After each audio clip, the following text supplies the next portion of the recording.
Unlike any other noir of its time, a repeat performance resembles an extended episode of The Twilight Zone.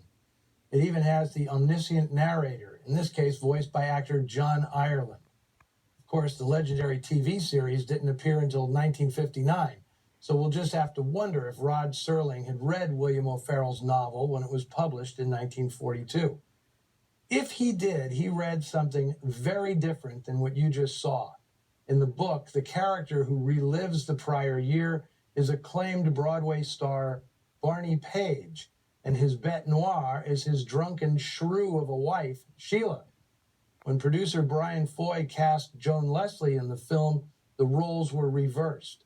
Either he didn't feel Leslie could believably play such a rotten character, or he felt the public didn't want to see the typically adorable actress being such a debauched character. It was a drastic change, going from 37-year-old Sylvia Sidney to 21-year-old Joan Leslie, and it necessitated major changes from the novel, in which Sheila goes blind after binge drinking a bottle of cologne and commits suicide, and Barney ends up killing his lover and co-star Paula Costello. That's the crime he sought for at the start of the novel. The cops chase him into the subway and are about to open fire when into the breach steps Barney's pal, poet William and Mary Williams. As the shots are fired, time folds in on itself and Barney starts to relive the previous year. And yes, I did say William and Mary Williams, because in O'Farrell's novel, the poet is a cross-dresser. William when he's male, Mary when he dresses as a woman.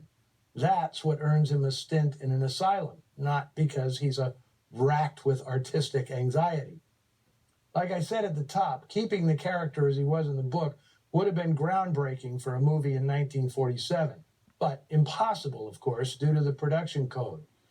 As played by Richard Basehart, the character is still unmistakably gay, at least to modern audiences, and although the picture's reworked climax requires some leaps of logic, it's noticeable that in the book and the film, it's the sensitive gay character who breaks out of the hospital to save the protagonist from the space-time spiral in which they're trapped. Lots to unpack there for hardier souls than me. The producers were so taken with Basehart's work, they added a couple of scenes for him to play with Joan Leslie. It may also have been to bolster the motivation for his timely reappearance at the end. But Eagle Lion thought enough of him to hold the film's world premiere in Basehart's hometown of Zanesville, Ohio, celebrating the Broadway actor's first film role.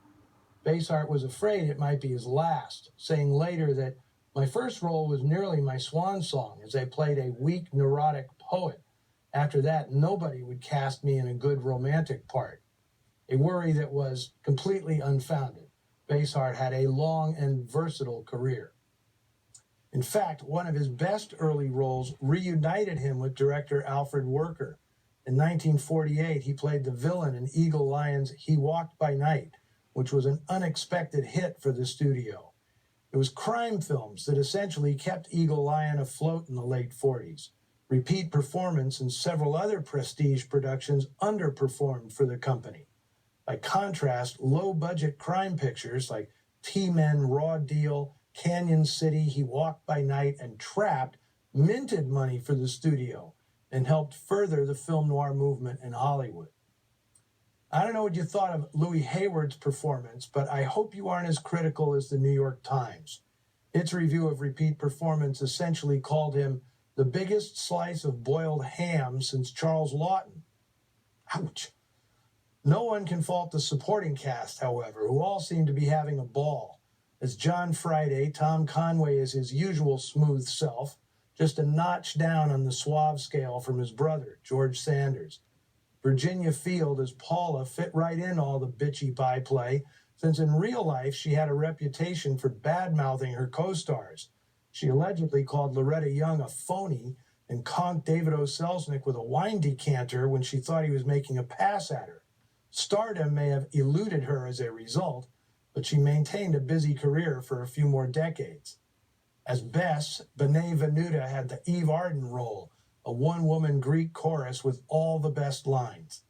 And then, of course, there's Natalie Schafer, better known to millions of boomers as Mrs. Thurston J. Howell in Gilligan's Island.